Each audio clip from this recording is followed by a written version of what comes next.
गुणाः सर्वत्र पूज्यन्ते पितृवंशो निरर्थक वासुदेवम नमस्यन्ति वसुदेवो न मानवा। अर्थात गुणों की सर्वत्र पूजा की जाती है, पितृवंश निरर्थक माना जाता है, यानी पिता के वंश को कोई अहमियत नहीं दी जाती। जैसे कृष्ण भगवान की सभी पूजा करते हैं, लेकिन उनके पिता वसुदेव नहीं पूजे जाते। मेरे YouTube चैनल उत्तम क्लासेस फॉर सिविल सर्विसेज में आपका पुनः स्वागत है। आज के वीडियो में महान पुरुषों के लोकप्रिय उपनामों की चर्चा प्रस्तुत की जाएगी, जो लक्षित अभ्यर्थियों के लिए बहुत ही लाभदायक सिद्ध होगा। आज का वीडियो बहुत ही ज्ञानवर्धक है, इसलिए इसे अंतिम तक जरूर देखें। महान पुरुषों के लोकप्रिय उपनाम।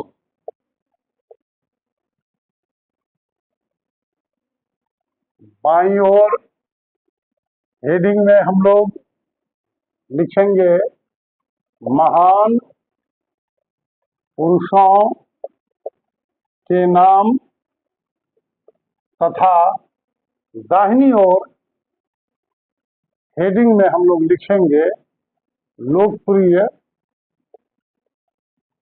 उपनाम।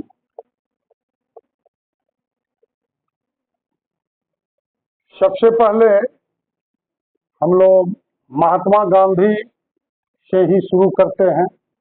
महात्मा गांधी। महात्मा गांधी को राष्ट्रपिता के साथ साथ बापू भी कहा जाता है। जैसा कि हम सभी जानते हैं, महात्मा गांधी का वास्तविक नाम मोहनदास करमचंद गांधी था। उनका जन्म 2 अक्टूबर 1869 ईस्वी को गुजरात के पोरबंदर में हुआ था। उनके जन्म दिवस 2 अक्टूबर को संपूर्ण विश्व में अंतर्राष्ट्रीय अहिंसा दिवस के रूप में मनाया जाता है। तो अक्सर यह प्रश्न पूछा जाता है कि मोहनदास करमचंद गांधी को महात्मा की उपाधि किसने प्रदान की थी? तो इसका जवाब है गुरुदेव रविंद्रनाथ टैगोर। यानी गुरुदेव रविंद्रनाथ टैगोर ने ही सर्वप्रथम मोहनदास करमचंद गांधी को महात्मा कहकर संबोधित किया था।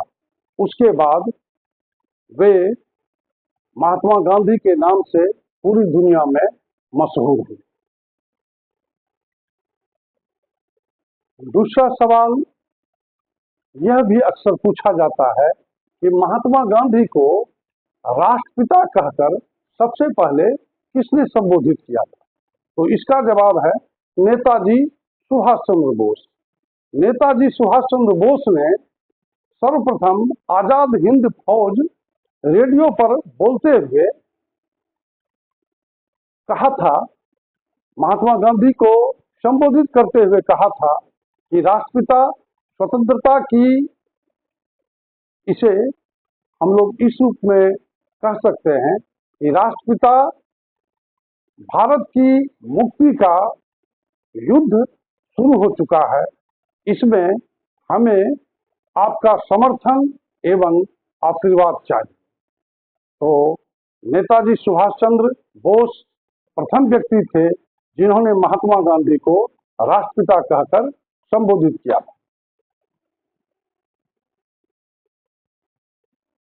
आगे हमारे जहन में नाम आता है दादा भाई नौरोजी का। दादा भाई नौरोजी। दादा भाई नौरोजी को grand old man of India कहकर संबोधित किया जाता है, जिसे हम लोग हिंदी में लिख सकते हैं भारत का वयोवृद्ध पुरुष। दादा भाई नौरोजी को भारतीय ग्लेडस्टन भी कहा जाता है।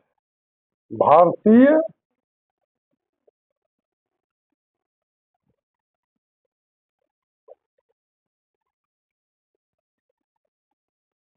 दादा भाई नौरोजी को भारतीय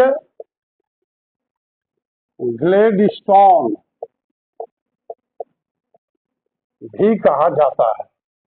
वो इसलिए कि ग्लेडस्टोन जो ब्रिटेन में 4 बार प्रधानमंत्री रहे थे, उन्हें grand old man of Britain कहकर संबोधित किया जाता है।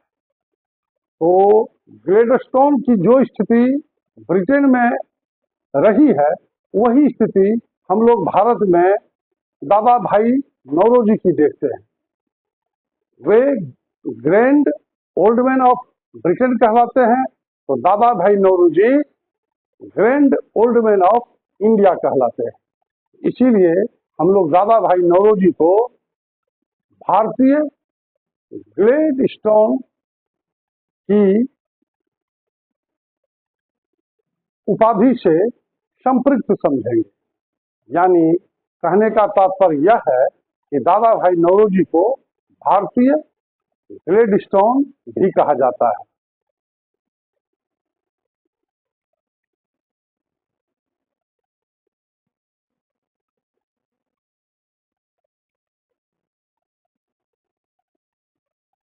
आगे हम लोग देखते हैं राजा राम मोहन राय। राजा राम मोहन राय, इन्हें भारतीय पुनर्जागरण का जनक या भारतीय पुनर्जागरण का प्रभात नक्षत्र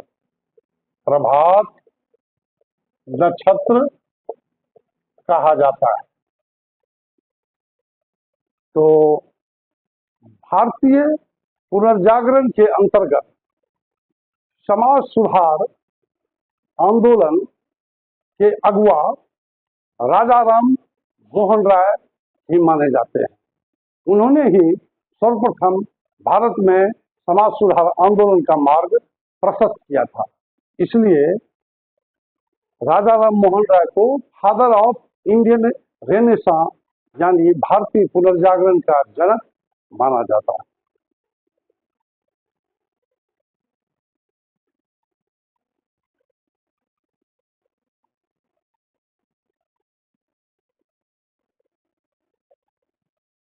खान अब्दुल गफ्फार खान,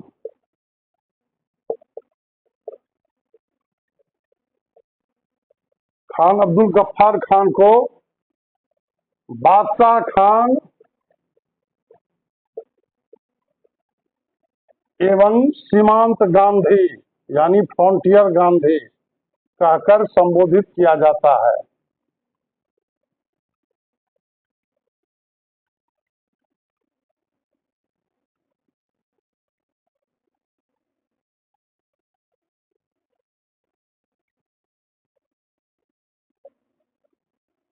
सरदार वल्लभ भाई पटेल,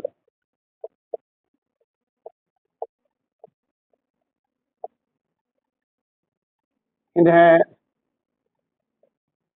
सरदार कहकर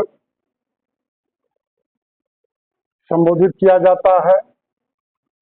साथ ही साथ इन्हें भारत का लौह पुरुष भी माना जाता है। लौह पुरुष जिसे हम लोग इंग्लिश में लिखेंगे आयरन मैन। तो सरदार वल्लभ भाई पटेल भारत के आयरन मैन माने जाते हैं, यानी भारत के लौह पुरुष। माने जाते हैं। साथ ही साथ इन्हें भारत का बिस्मार्क भी कहा जाता है। तो एक एक करके हम लोग प्रत्येक पर दृष्टिपात करते हैं। तो सबसे पहले हमारे जहन में नाम आता है कि सरदार वल्लभ भाई पटेल को सर्वप्रथम सरदार कहकर किन्होंने संबोधित किया था। तो ऐसा माना जाता है कि सरदार वल्लभ भाई पटेल, जिन्होंने कि गुजरात के बारडोली सत्याग्रह में भाग लिया था, उसमें इनकी नेतृत्व क्षमता, संगठनात्मक कौशल को देखते हुए उस सत्याग्रह में भाग लेने वाली महिलाओं ने सर्वप्रथम इन्हें सरदार कहकर संबोधित किया। यह भी कहा जाता है, या यूं कहे, यह भी माना जाता है कि गांधी जी ने भी इन्हें सरदार कहकर संबोधित किया था। और भारत का बिस्मार्क इन्हें इसलिए कहा जाता है क्योंकि हम लोग जानते हैं कि जर्मनी के एकीकरण का श्रेय बिस्मार्क को है। उसी प्रकार भारत के एकीकरण का श्रेय सरदार वल्लभ भाई पटेल को प्राप्त है। यानी जो काम जर्मनी के लिए बिस्मार्क ने किया, ठीक वही काम भारत के लिए सरदार वल्लभ भाई पटेल ने किया है। अपनी कूटनीति से इन्होंने 550 से ज्यादा देशी रियासतों का विलय स्वतंत्र भारत में कर आधुनिक भारत को नया स्वरूप प्रदान किया। इसीलिए इन्हें भारत का बिस्मार्क कहा जाना पूर्णतः समीचीन है।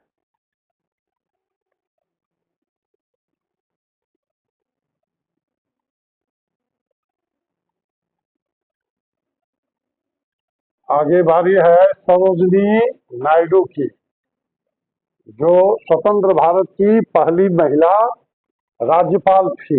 सरोजिनी नायडू, इन्हें नाइटिंगेल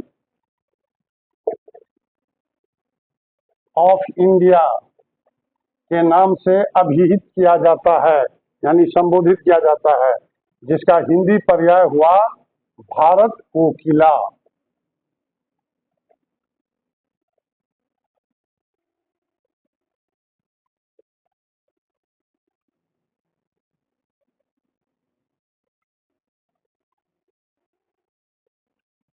और इसी क्रम में हम लोग देखते हैं कि स्वर सम्राज्ञी लता मंगेशकर को स्वर कोकिला कहकर संबोधित किया जाता रहा है। आगे हम लोग दादा भाई नहीं, दादा साहब फाल्के पर दृष्टिपात करते हैं। दादा साहब फाल्के को भारतीय फिल्मों का पितामह माना जाता है।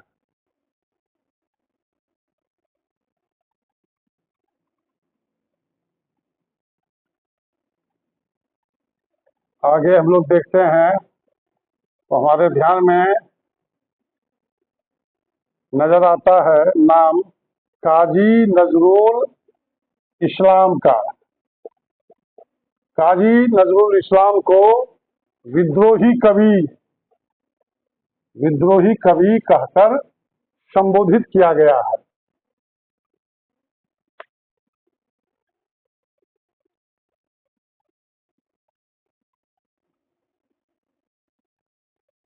अब हम लोग देखते हैं,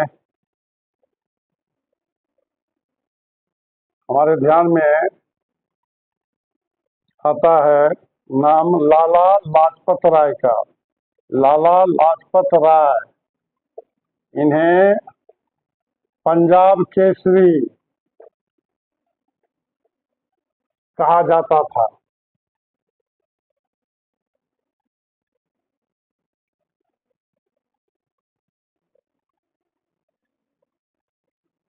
टी प्रकाशम, इन्हें आंध्र केसरी कहकर संबोधित किया जाता था। शेख अब्दुल्ला,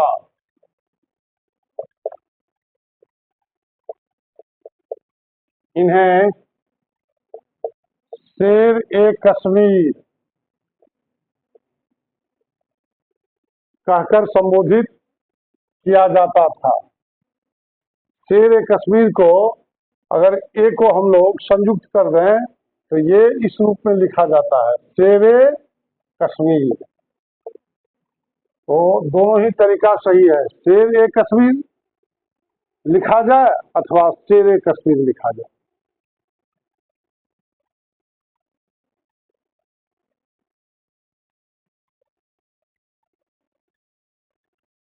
सरदार भगत सिंह, जिन्होंने इनकलाब जिंदाबाद का नारा दिया था, सरदार भगत सिंह, इन्हें शहीद ए आजम की संज्ञा दी गई है, शहीद ए आजम।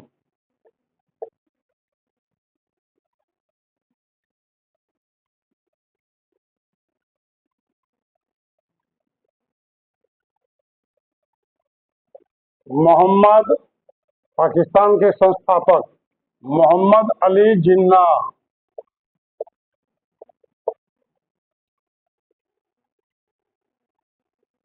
को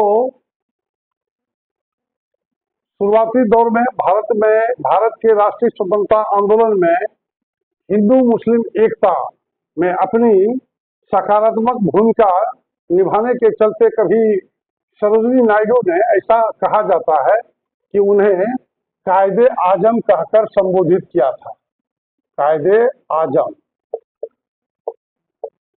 बाद में यह भी कहा जाता है कि गांधी जी ने भी किसी किसी अवसर पर उन्हें कायदे ए आजम अर्थात कायदे आजम कहकर पुकारा है। कायदे आजम का शाब्दिक अर्थ होता है महान नेता। और बाद में ये मुस्लिम लीगी हो गए और भारत के विभाजन में इनकी अग्रगण्य भूमिका रही और भारत का बंटवारा कराकर ही इन्होंने दम लिया और संप्रति ये पाकिस्तान के संस्थापक माने जाते हैं। आगे बारी है बेनजीर भुट्टो की। बेनजीर भुट्टो ये पाकिस्तान की प्रधानमंत्री रह चुकी हैं। बेनजीर भुट्टो, इन्हें the daughter of the east कहकर संबोधित किया जाता है। हिंदी में इसके लिए शब्द होगा पूरब की बेटी, पूरब की बेटी। यह नाम इनके साथ इसलिए जुड़ गया क्योंकि स्वर्गीय बेनजीर भुट्टो ने द डॉटर ऑफ ईस्ट नाम से अपनी आत्मकथा लिखी है। इसी के चलते वो डॉटर ऑफ द ईस्ट के रूप में यानी पूरब की बेटी के रूप में दुनिया में मशहूर हुई।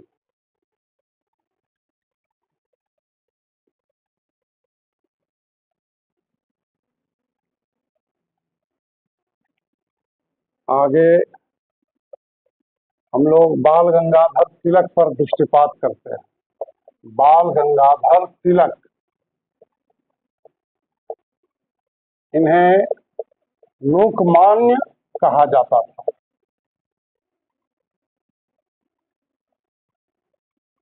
और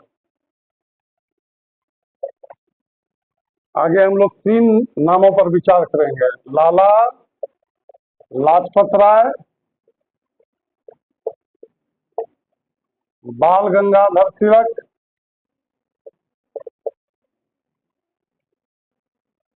बाल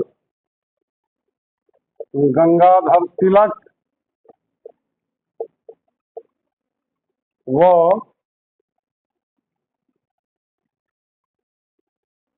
विपिन चंद्र पाल, विपिन चंद्र पाल, इन तीनों को सम्मिलित रूप से यानी समेकित रूप से लाल बाल पाल के नाम से जाना जाता है। लाल लाला लाजपत राय के लिए, बाल बाल गंगाधर तिलक के लिए तथा पाल विपिन चंद्र पाल के लिए प्रयुक्त होता है। असल में भारतीय राष्ट्रीय कांग्रेस जो भारत की आजादी के लिए लड़ रही थी वो कभी दो गुटों में विभक्त थी, नरम दल एवं गरम दल। तो लाल बाल पाल ये तीनों गरम दल के नेता माने जाते थे, यानी गरम दल त्रयी, यानी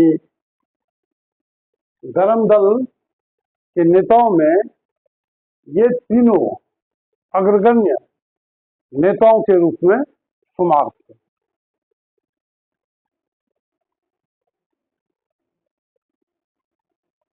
आगे बारी है चित्तरंजन दास की।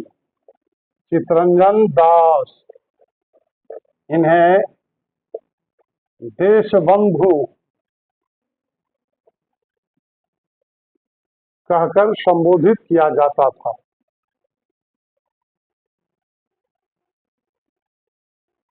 आगे बारी है इन्हीं के राजनीतिक शिष्य सुभाष चंद्र बोस की। सुभाष चंद्र बोस, जिन्हें नेताजी के साथ साथ देश नायक भी कहा गया है।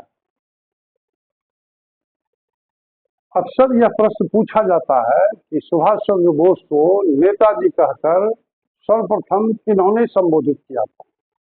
तो इसका उत्तर है कि जब आजाद हिंद फौज का गठन सुभाष चंद्र बोस के नेतृत्व में हुआ तो आजाद हिंद फौज के सैनिकों ने ही सर्वप्रथम सुभाष चंद्र बोस को नेताजी कहकर संबोधित किया था। और कालांतर में जब ये जर्मनी के तानाशाह एडोल्फ हिटलर से मिले तो ऐसा कहा जाता है कि हिटलर ने भी इन्हें नेताजी कहकर ही पुकारा था और उसके बाद से नेताजी विशेषण उनके नाम के साथ जुड़ गया।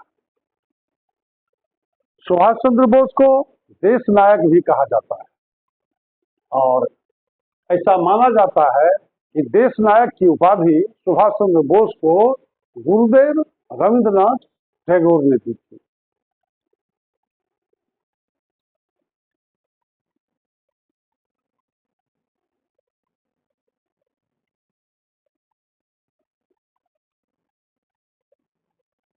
आगे बारी है डॉक्टर राजेंद्र प्रसाद की।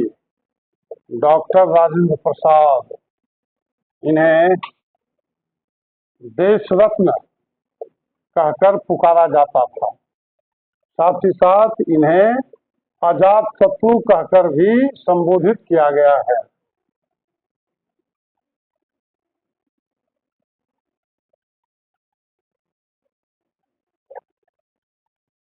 C.F. एंड्रूज, इन्हें दीनबंधु की उपाधि प्राप्त रही है। M.S. गोलवलकर, इन्हें गुरुजी कहकर संबोधित किया गया है।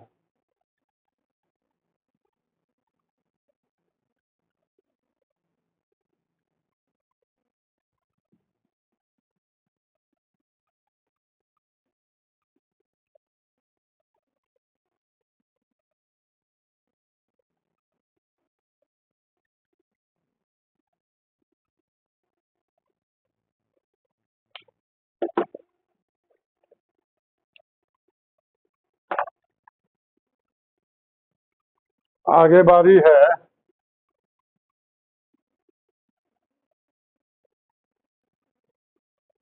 पुरुषोत्तम दास टंडन की। इन्हें राजर्षि कहा जाता था।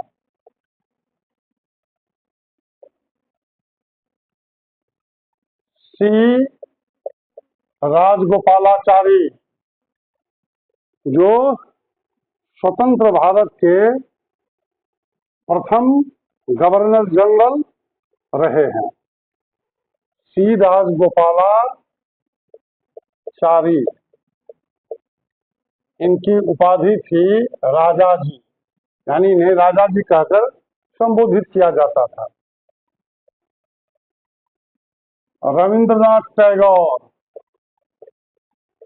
जिन्हें ये प्रथम एशियाई माने जाते हैं जिन्हें नोबेल पुरस्कार प्राप्त हुआ था। रविन्द्रनाथ टैगोर को, रविन्द्रनाथ टैगोर, इन्हें गुरुदेव कहकर संबोधित किया जाता रहा है, गुरुदेव। और यह प्रश्न अक्सर जहन में आता है कि रविंद्रनाथ टैगोर को गुरुदेव कहकर सर्वप्रथम किन्होंने संबोधित किया था, तो इसका जवाब है महात्मा गांधी। महात्मा गांधी ही वे प्रथम शख्स थे जिन्होंने कविवर रविंद्रनाथ टैगोर को सर्वप्रथम गुरुदेव कहकर संबोधित किया था। उसके बाद गुरुदेव विशेषण उनके नाम के साथ अभिन्न रूप से जुड़ गया।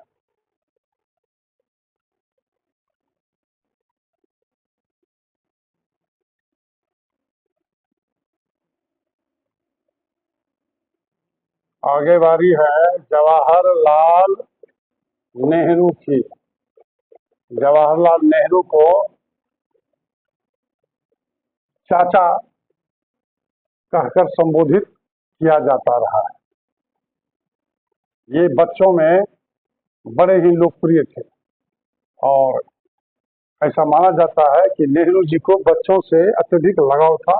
वे बच्चों से अत्यधिक स्नेह करते थे, प्यार करते थे। साथ ही साथ नेहरू जी को, यानी भारत के प्रथम प्रधानमंत्री जवाहरलाल नेहरू को आधुनिक भारत का निर्माता भी माना जाता है। आधुनिक भारत का निर्माता।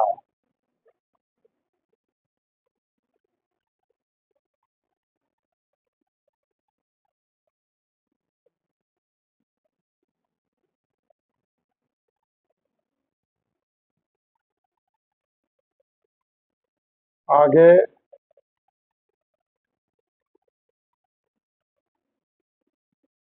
हमारे जहन में नाम आता है लाल बहादुर शास्त्री का।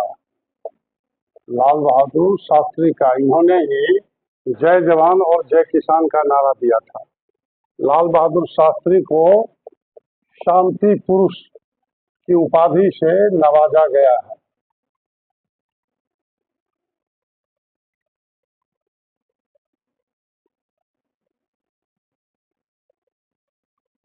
आगे बारी है श्रीमती इंदिरा गांधी की। श्रीमती इंदिरा गांधी की, जो भारत की प्रथम महिला प्रधानमंत्री रही हैं, श्रीमती इंदिरा गांधी। इन्हें भारत की लौह महिला माना जाता रहा है, यानी the iron lady of India, जिसे हिंदी में हम लोग लिखेंगे भारत की लौह महिला।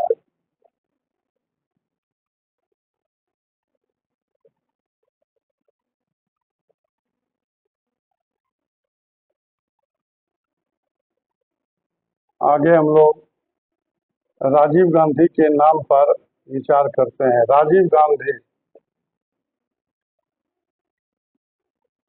राजीव गांधी को मिस्टर क्लीन कहकर संबोधित किया जाता रहा।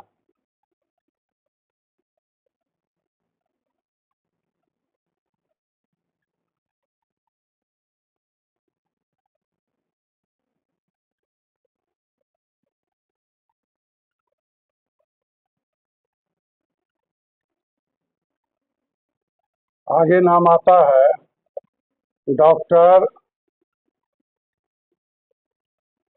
डॉक्टर APJ अब्दुल कलाम का।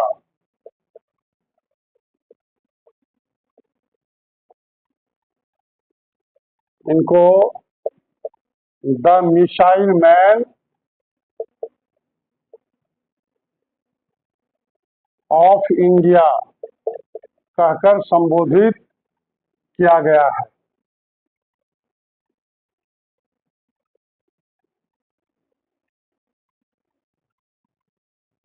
मिसाइल प्रौद्योगिकी एवं नाभिकीय प्रौद्योगिकी में अपना अमूल्य योगदान देने के कारण। आगे हमारे जेहन में नाम आता है चंद्रशेखर का। ये भी भारत के प्रधानमंत्री रह चुके हैं, स्वर्गीय चंद्रशेखर। इन्हें युवा तुर्क की उपाधि से नवाजा गया है और ऐसा माना जाता है कि युवा तुर्क में चंद्रशेखर के साथ साथ मोहन धारिया और रामधन का भी नाम आता था। आगे बारी है चौधरी देवीलाल की। ये हरियाणा के मुख्यमंत्री रहने के साथ साथ भारत के उप प्रधानमंत्री भी रहे हैं, चौधरी देवीलाल। इन्हें ताऊ कहकर संबोधित किया जाता था। आगे बारी है जयप्रकाश नारायण की, जो संपूर्ण क्रांति के प्रणेता माने जाते हैं। जयप्रकाश नारायण ये जेपी के नाम से तो प्रसिद्ध थे ही साथ इन्हें लोकनायक कहकर संबोधित किया जाता था।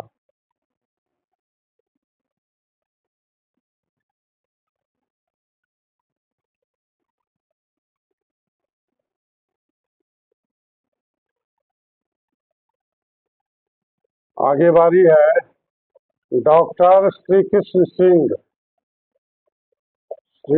सिंह, जो बिहार के पहले मुख्यमंत्री थे और लंबे अरसे तक मुख्यमंत्री रहे थे। इन्हें बिहार केसरी कहा जाता था और इन्हीं की सरकार में, इनके मुख्यमंत्रित्व काल में उप मुख्यमंत्री के साथ साथ वित्त मंत्री हुआ करते थे डॉक्टर अनुग्रह नारायण सिंह।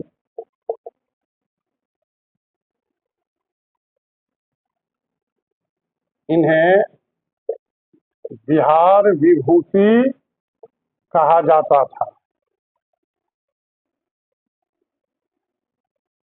आगे बारी है कर्पूरी ठाकुर की।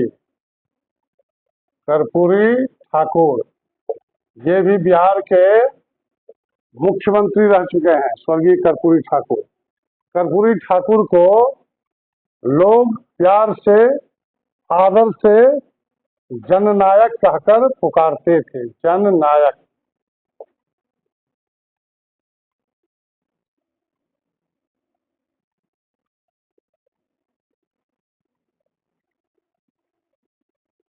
आगे हमारे जहन में नाम आता है मदर टेरेसा का। मदर टेरेसा को निर्मल हृदय कहा जाता था, निर्मल हृदय। साथ ही साथ गरीबों एवं पीड़ितों की अपनी ओर से भरपूर सेवा करने के चलते इन्हें सेंट ऑफ द गटर्स कहकर संबोधित किया जाता रहा है। The saint of the gutters.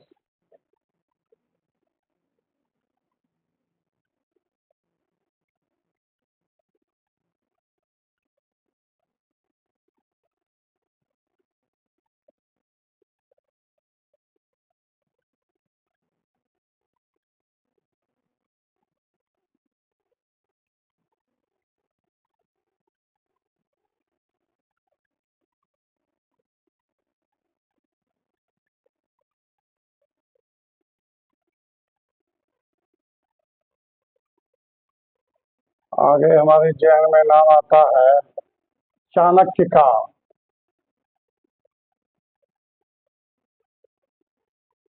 शायद चनक ग्राम में या चनक का पुत्र होने के कारण ये चाणक्य कहलाए, और विष्णुगुप्त इनके माता पिता द्वारा दिया गया नाम प्रतीत होता है। साथ ही साथ कुटिलता प्रदर्शित करने के चलते, कूटनीति प्रदर्शित करने के चलते ये कौटिल्य के नाम से भी मशहूर हुए। चाणक्य को ही विष्णुगुप्त तथा कौटिल्य कौटिल्य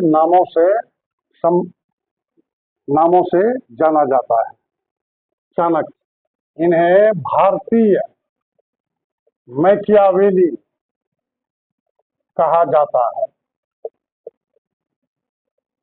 जिस प्रकार मैकियावेली ने कूटनीति का प्रदर्शन कर, यानी साम दाम दंड भेद का प्रयोग करते हुए अपने उद्देश्यों की प्राप्ति की थी, अपना लक्ष्य प्राप्त किया था, मनोवांछित लक्ष्य। ठीक उसी प्रकार चाणक्य भी भारतीय इतिहास में कूटनीति विशारद के रूप में जाने जाते हैं। इसीलिए इन्हें भारतीय मैकियावेली कहा जाना पूर्णतः समीचीन है।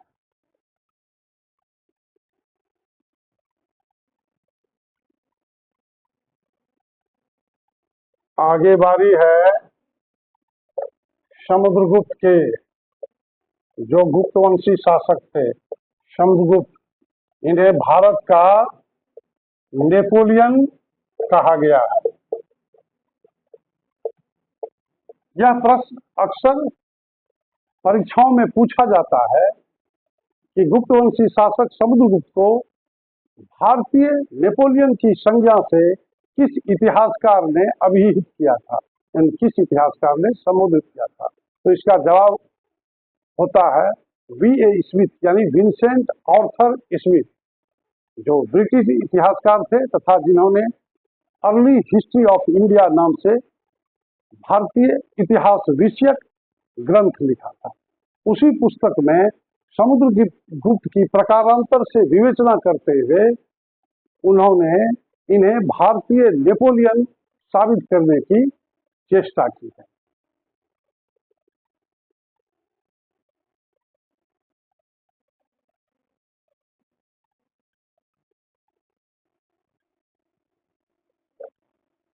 आगे बारी है कालिदास की। कालिदास, जो मेघदूत, रघुवंश, कुमार संभव, अभिज्ञान शाकुंतलम इत्यादि पुस्तकों के रचयिता माने जाते हैं, और जो गुप्तवंशी शासक चंद्रगुप्त द्वितीय विक्रमादित्य के दरबारी कवि थे। कालिदास को भारत का शेक्सपियर कहकर संबोधित किया जाता है। यानी जो कार्य ब्रिटिश साहित्य के लिए शेक्सपियर ने किया, ठीक उसी प्रकार भारतीय साहित्य के लिए कालिदास ने किया। इसीलिए कालिदास को भारत का शेक्सपियर कहा जाना पूर्णतः उचित है।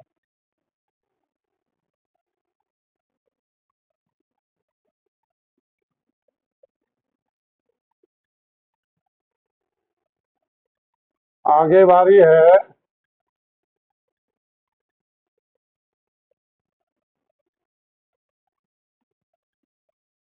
कुतुबुद्दीन ऐबक की। इन्हें लाख बख्श कहकर इतिहासकारों ने संबोधित किया है। ऐसा कहा जाता है कि दानवीरों की परंपरा में कुतुबुद्दीन ऐबक का भी नाम आता है। ये अत्यधिक दानी प्रवृत्ति के थे, इसीलिए इतिहासकारों ने कुतुबुद्दीन ऐबक को लाख बख्श कहकर संबोधित किया है, यानी लाखों का दान करने वाला। आगे बारी है इल्तुतमिश की। इल्तुतमिश, इन्हें गुलामों का गुलाम कहा गया है। गुलामों का गुलाम,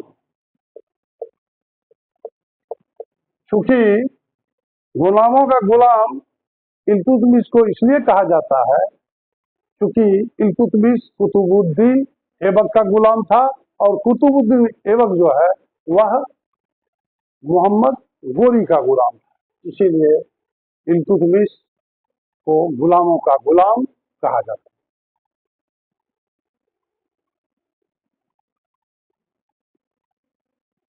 आगे हम लोग दृष्टिपात करते हैं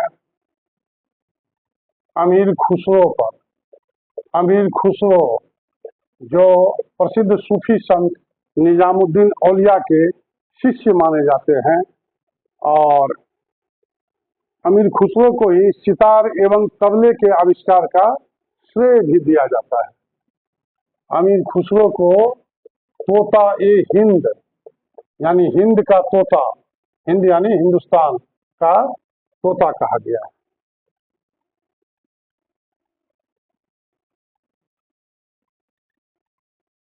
आगे बारी है मोहम्मद बिन तुगलक की। इन्हें इतिहासकारों द्वारा मिक्सचर ऑफ अपोजिट्स कहकर संबोधित किया गया है, यानी विरोधाभासों का मिश्रण। विरोधाभासों का मिश्रण।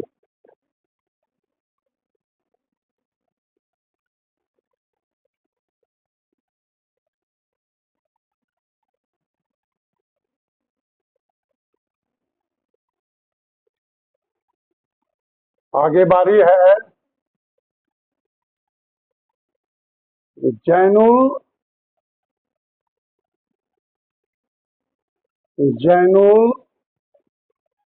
आबेदीन की। जैनुल आबेदीन को कश्मीर का अकबर माना जाता है, क्योंकि मुगल सम्राट अकबर की ही भांति जैनुल आबेदीन ने भी कश्मीर पर धर्मनिरपेक्ष पद्धति से शासन किया था। कश्मीर का अकबर।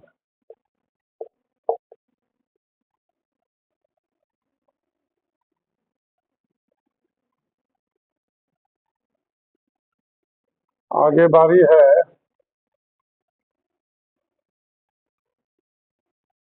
सैयद बंधु, यानी सैयद ब्रदर, सैयद बंधु। इन्हें king makers of the Indian history कहकर संबोधित किया जाता है।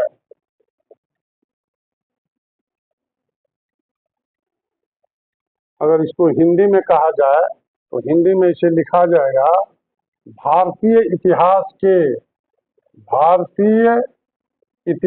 के नृप यानी राजा, नृप निर्माता।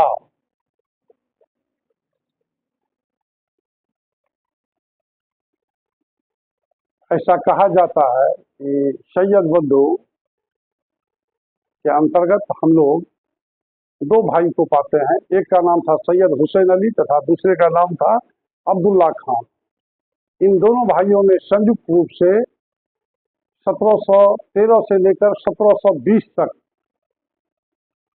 मुगल दरबार में अपना प्रभुत्व इस तरह से जमा लिया था कि ये लोग जिसको चाहते उसे मुगल सिंहासन पर बिठा देते, जिसे चाहते उसे मुगल सिंहासन से हटा देते, किसी की अपने इच्छानुसार हत्या करवा देते, तो किसी को षड्यंत्र का शिकार बनाते रहते। तो 1713 से लेकर 1720 तक इन दोनों भाइयों की मुगल दरबार में सूची बोलती थी। फर्रुखसियर, रफी उद्दौला, शाहजहां द्वितीय तथा मोहम्मद शाह रंगीला को मुगल बादशाह बनाने में सैयद बंधुओं की ही महत्वपूर्ण भूमिका मानी जाती है। इसी कारण से सैयद ब्रदर्स यानी सैयद बंधु भारतीय इतिहास में किंग मेकर्स के नाम से जाने जाते हैं।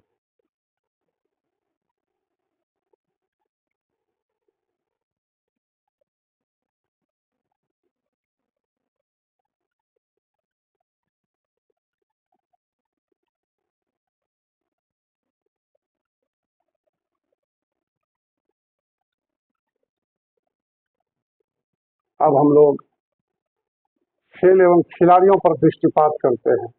तो सबसे पहले हमारे जहन में नाम आता है मेजर ध्यानचंद का। मेजर ध्यानचंद, जिनका जन्म दिवस 29 अगस्त राष्ट्रीय खेल दिवस के रूप में पूरे भारत में मनाया जाता है। मेजर ध्यानचंद, इन्हें हॉकी का जादूगर कहा गया है। हॉकी का जादूगर।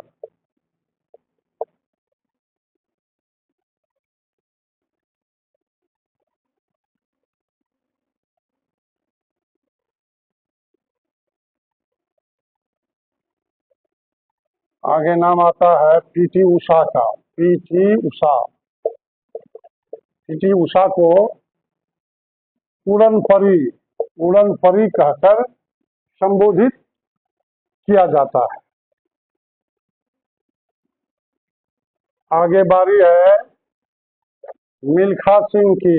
मिल्खा सिंह, इन्हें the flying Sikh, the flying Sikh कहकर संबोधित किया जाता है। आगे हमारे जहन में नाम आता है सुनील गावस्कर का। सुनील गावस्कर का टेस्ट मैचों में 10,000 रन पूरा करने वाले ये दुनिया के सर्वप्रथम बल्लेबाज माने जाते हैं, सुनील गावस्कर। इन्हें लिटिल मास्टर, छोटे कद का होने के कारण इन्हें लिटिल मास्टर कहकर संबोधित किया जाता था। Little master.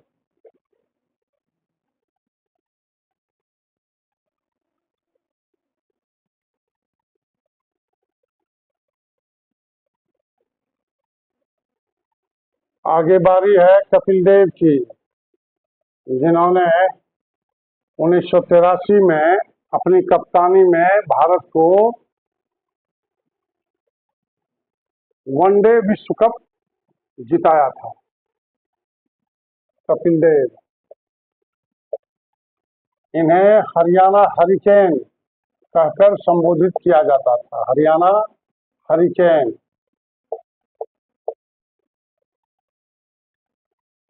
आगे बारी है सचिन तेंदुलकर की। सचिन तेंदुलकर। इन्हें दो अलग अलग नामों से अभिहित किया जाता रहा है। एक मास्टर ब्लास्टर नाम से तथा दूसरा गॉड ऑफ क्रिकेट यानी क्रिकेट का भगवान के नाम से, गॉड ऑफ क्रिकेट।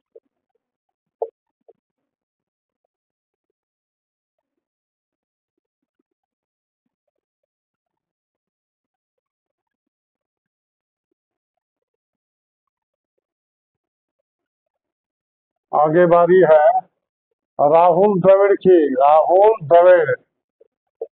द्रविड़ को the wall of Indian cricket माना जाता था। इंडियन क्रिकेट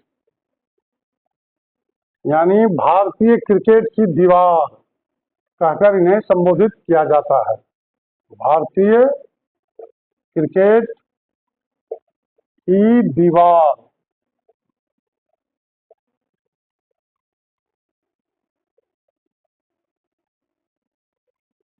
आगे बारी है वीरेंद्र सहवाग की। वीरेंद्र सहवाग, इन्हें मुल्तान का सुल्तान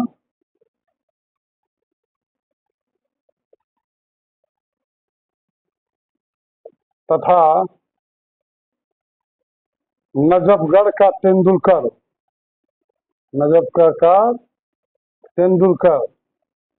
भी कहा जाता है। मुल्तान का सुल्तान इसीलिए कि भारत की ओर से टेस्ट मैचों में पहला तिहरा शतक लगाने वाले प्रथम बल्लेबाज वीरेंद्र सहवाग ही थे। इन्होंने 2004 ईस्वी में पाकिस्तान के साथ मुल्तान में टेस्ट मैच खेलते हुए 309 रन बनाए थे। वो किसी भारतीय खिलाड़ी का टेस्ट मैचों में पहला तिहरा शतक था। उसके 4 वर्षों बाद 2008 में चेन्नई में दक्षिण अफ्रीका के साथ खेलते हुए सहवाग ने 319 रनों की पारी खेली, जो टेस्ट मैचों में उनका दूसरा तिहरा शतक था। तो सहवाग ऐसे एकमात्र भारतीय बल्लेबाज हैं जिन्होंने टेस्ट मैचों में 2 बार तिहरे शतक लगाए। उनके अलावे एक और भारतीय बल्लेबाज हैं करुण नायर, जिन्होंने 1 बार तिहरा शतक लगाया। यानी भारतीय क्रिकेट इतिहास में सिर्फ 2 ही बल्लेबाज ऐसे हैं, वीरेंद्र सहवाग और करुण नायर, जिनके नाम के साथ तिहरा शतक टेस्ट मैचों के संदर्भ में जुड़ा हुआ। और चूंकि पाकिस्तान के मुल्तान टेस्ट में वीरेंद्र सहवाग ने पहली बार ये कारनामा किया था, इसीलिए उसके बाद से ही वे मुल्तान के सुल्तान के नाम से प्रसिद्ध हो।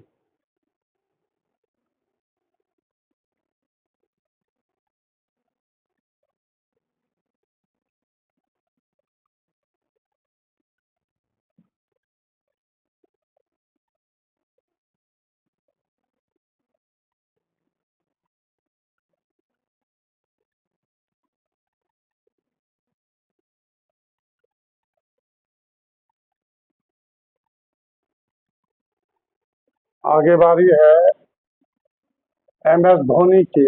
MS धोनी की, जिन्होंने भारत को अपनी कप्तानी में 2011 का वनडे वर्ल्ड कप और 2007 में T20 वर्ल्ड कप जितवाया था।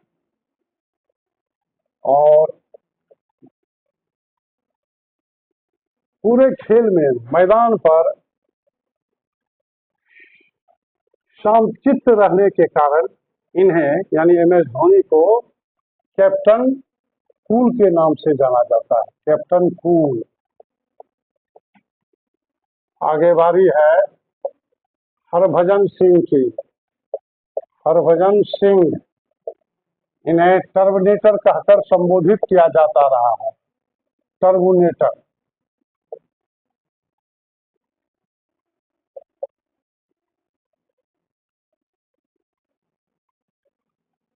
आगे बारी है वसीम अकरम की। पाकिस्तानी खिलाड़ी वसीम अकरम की, इन्हें स्पिन का सुल्तान, चूंकि गेंद को दोनों तरफ स्विंग कराने की क्षमता इन्हें प्राप्त थी, इन स्विंग भी आउट स्विंग भी, इसीलिए इन्हें स्पिन का सुल्तान कहकर संबोधित किया जाता है।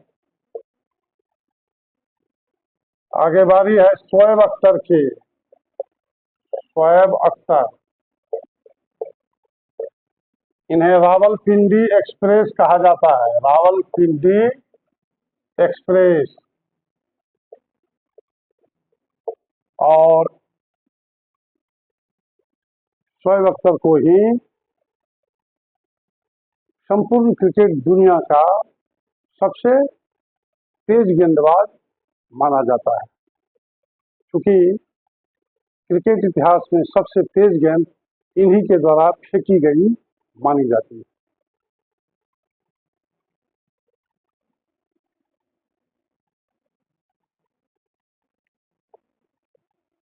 आगे बारी है पेले की, जो ब्राजील के महानतम फुटबॉल खिलाड़ी माने जाते हैं। पेले को ब्लैक पर्ल कहा जाता है, ब्लैक पर्ल यानी काला मोती।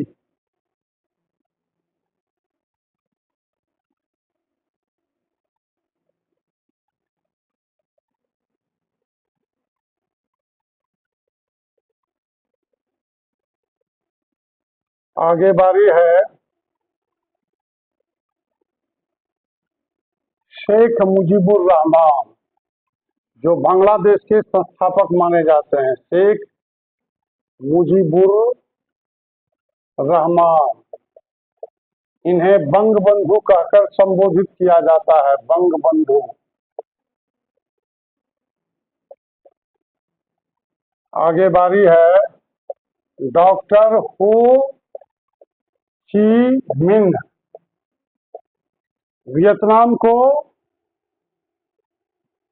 विदेशी हुकूमत से आजादी दिलाने का श्रेय इन्हें ही जाता है। और वियतनाम जब स्वतंत्र हुआ तो ये वियतनाम के प्रथम राष्ट्रपति बनाए गए, डॉक्टर हो ची मिन्ह। इन्हें अंकल हो कहकर संबोधित किया जाता है। आगे बारी है डी आइजन हावर की, आइजन हावर। ये कभी अमेरिका के राष्ट्रपति हुआ करते थे। इन्हें आइक कहकर संबोधित किया जाता था।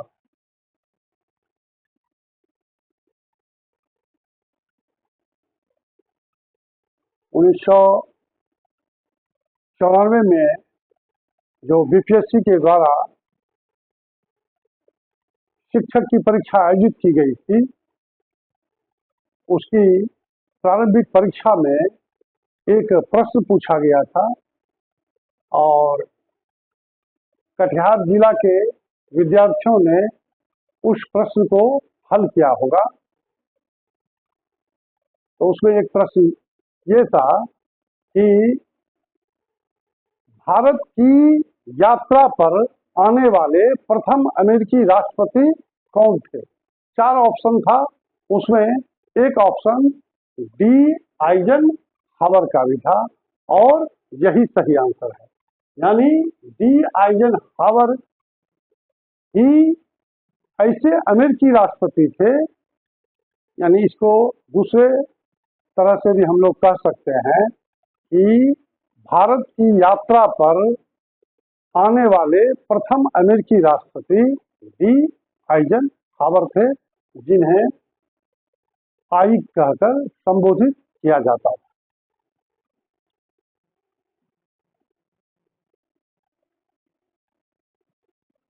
आगे बारी है Martin Luther king, Martin Luther king junior की। इन्हें अमेरिका का गांधी कहा गया है, अमेरिका का गांधी कहा जाता रहा है। और ऐसा कहा जाता है कि मार्टिन लूथर किंग जूनियर ने संयुक्त राज्य अमेरिका में 1950 और 1960 के दशक में अहिंसात्मक आंदोलन का सहारा लेकर नागरिक अधिकारों के लिए आंदोलन छेड़ा था और इसमें काफी हद तक उन्हें सफलता प्राप्त हुई थी और इन्हें अमेरिका का गांधी कहकर संबोधित किया जाने लगा था। आगे बारी है पर्ल एस बक की। इन्होंने द गुड अर्थ नाम से पुस्तक लिखी है, द गुड अर्थ, और इन्हें ली क्वान कहकर संबोधित किया जाता था।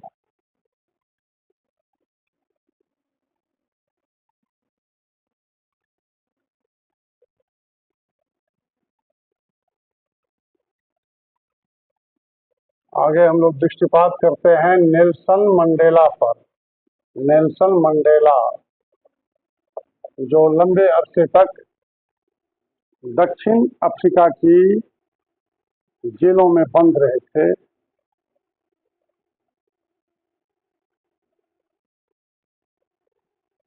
रंगभेद, दक्षिण अफ्रीका में जो गोरी हुकूमत थी जो रंगभेद का पालन करती थी, उस रंगभेद रूपी कलंक को, उस रंगभेदी रूपी कलंक से अपनी जनता को निजात दिलाने के लिए लंबे अरसे तक ये जेल में बंद रहे और कालांतर में ऐसा कुछ हुआ कि ये दक्षिण अफ्रीका के प्रथम और श्वेत राष्ट्रपति भी बने और गांधी जी की ही तरह इन्होंने अपने आंदोलन के क्रम में अहिंसा का सहारा लिया और अंततः सफल हुए। इसलिए नेल्सन मंडेला को दक्षिण अफ्रीका का गांधी कहा जाता है।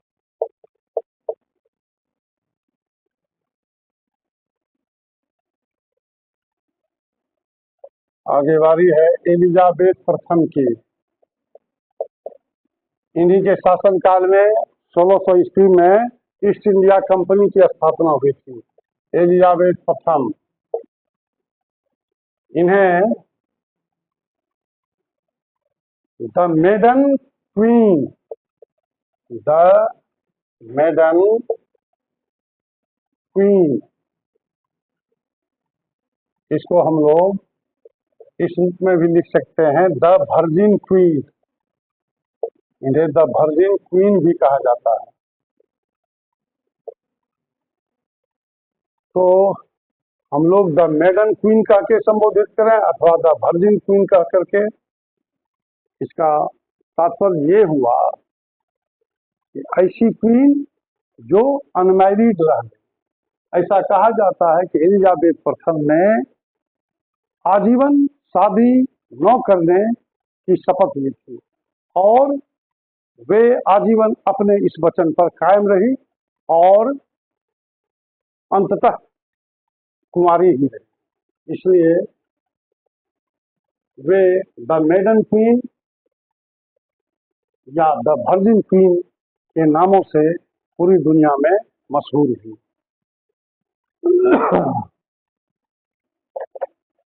शेक्सपियर, इनका पूरा नाम है विलियम शेक्सपियर, विलियम शेक्सपियर, जो नाटककार होने के साथ साथ पोइट भी थे, यानी कवि भी थे।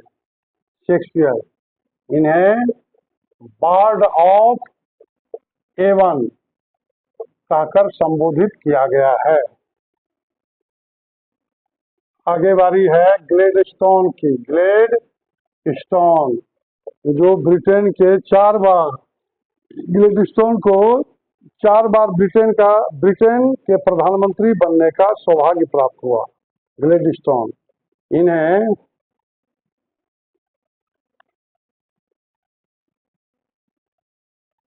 The grand old man of Britain कहकर संबोधित किया जाता है, यानी ब्रिटेन का वयोवृद्ध पुरुष। और इस रूप में इनकी दादा भाई नौरोजी से समता की जाती है।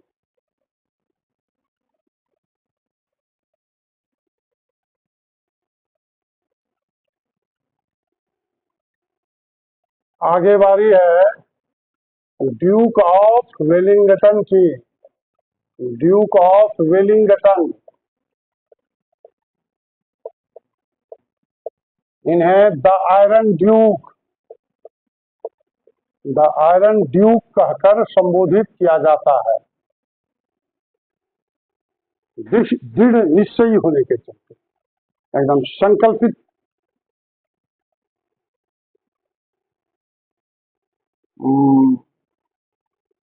मतलब पूरे जोश खरोश से संकल्पित होने के कारण इन्हें द आयरन ड्यूक कहकर संबोधित किया जाता है। और ऐसा कहा जाता है नहीं, बल्कि ये हुआ है। ये ब्रिटेन के 2 बार प्रधानमंत्री रहे हैं तथा 1815 में इन्होंने ही वाटरलू के युद्ध में फ्रांस के सम्राट नेपोलियन को पराजित किया था। आगे बारी है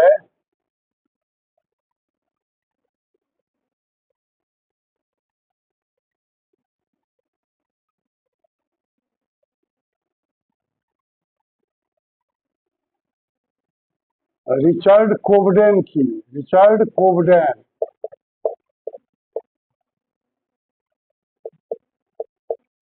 जिन्हें एपोसिल ऑफ फ्री ट्रेड यानी मुक्त व्यापार कहकर संबोधित किया गया है, यानी मुक्त व्यापार का पैरोकार, मुक्त व्यापार के प्रवक्ता के रूप में इन्हें पूरी दुनिया स्मरण करती है।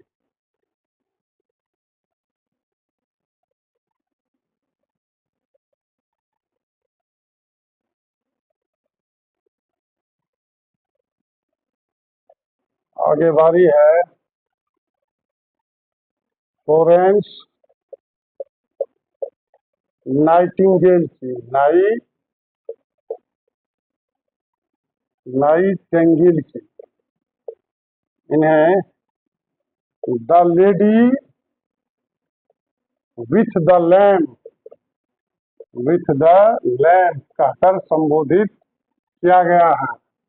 ये आधुनिक नर्सिंग की संस्थापक मानी जाती है। ये एक ब्रिटिश नर्स थी और इनके बारे में कहा जाता है कि क्रीमिया का युद्ध जो 1854 से 56 तक चला था, उसमें इन्होंने ब्रिटिश घायल सैनिकों की काफी तहे दिल से शुश्रूषा की थी, यानी उनकी देखभाल करने के साथ साथ उनका यथासंभव उपचार किया था ताकि वे जल्द से तंदुरुस्त हो सकें।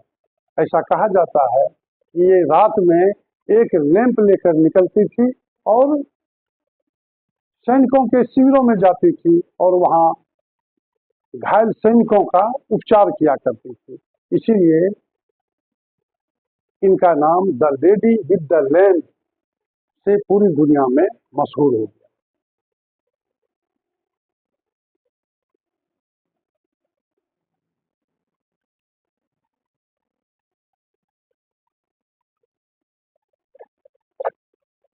जॉन ऑफ आर्क,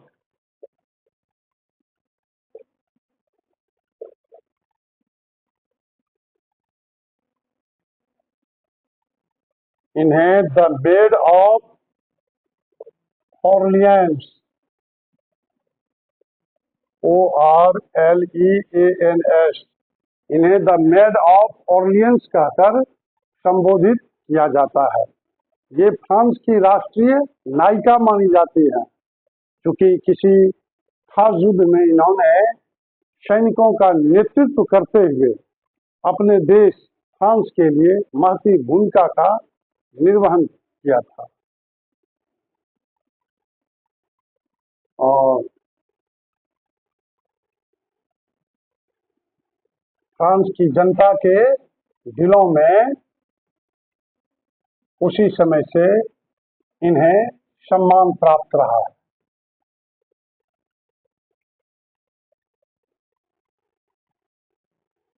जो स्थान भारतीय जनमानस में महारानी लक्ष्मीबाई का है, वही फ्रांस के जनमानस में जॉन ऑफ आर्क का है। आगे बारी है सर वॉल्टर स्कॉट की, जिनकी एक प्रसिद्ध पुस्तक का नाम है इवान हो, और इन्हें the wizard of the north कहकर संबोधित किया गया है। यानी इसका हिंदी अर्थ हुआ उत्तर का जादूगर। इसी उपनाम से ये पॉपुलर रहे।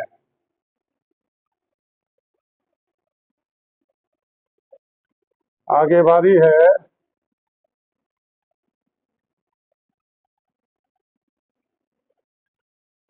नेपोलियन की। नेपोलियन जो विश्व इतिहास में बहुत प्रसिद्ध रहे हैं। नेपोलियन, इन्हें द मैन ऑफ डेस्टिनी कहा गया है। The man of destiny. Destiny का अर्थ होता है नियति, भाग्य। यानी ऐसा पुरुष जो नियति के अधीन रहा। आगे बारी है एडोल्फ हिटलर की, जो जर्मनी के तानाशाह थे और उन्हीं के कारण द्वितीय विश्व युद्ध हुआ था। Adolf Hitler.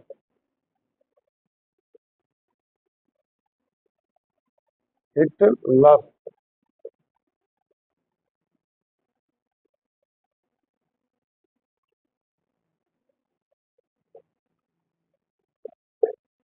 इन्हें फ्यूहरर फ्यूहरर कहकर संबोधित किया जाता है।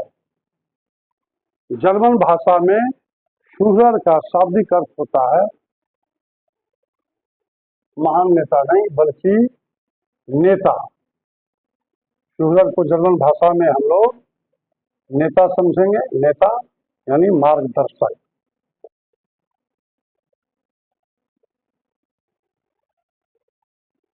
आगे बारी है मुसोलिनी की।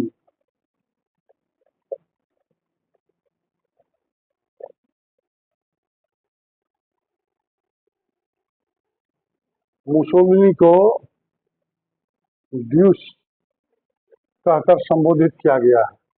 यानी मुसोलिनी का उपनाम ड्यूस रहा है।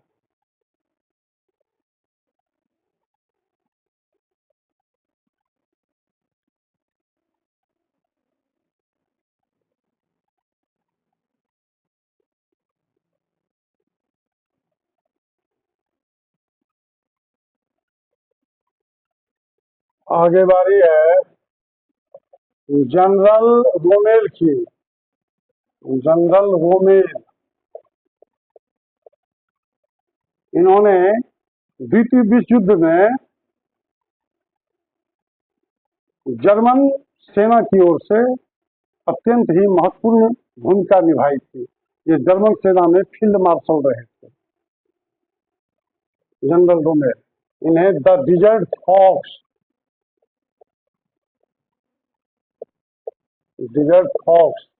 कहकर संबोधित किया गया है। द्वितीय विश्व युद्ध में अपने देश जर्मनी की ओर से उत्कृष्ट कोटि का सैन्य नेतृत्व प्रदान करने के चलते जनरल रोमेल को द डिजर्ट फॉक्स की संज्ञा से संबोधित किया जाता रहा।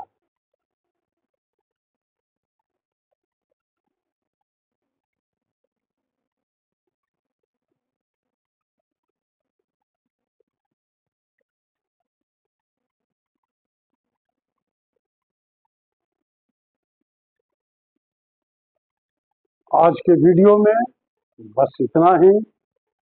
मैं आप लोगों से गुजारिश करूंगा कि आप लोग मेरे इस चैनल को, जो आपका अपना ही चैनल है, को सब्सक्राइब करें, वीडियो को लाइक एवं शेयर करें तथा बेल आइकन को प्रेस करना न भूलें। जय हिंद, धन्यवाद।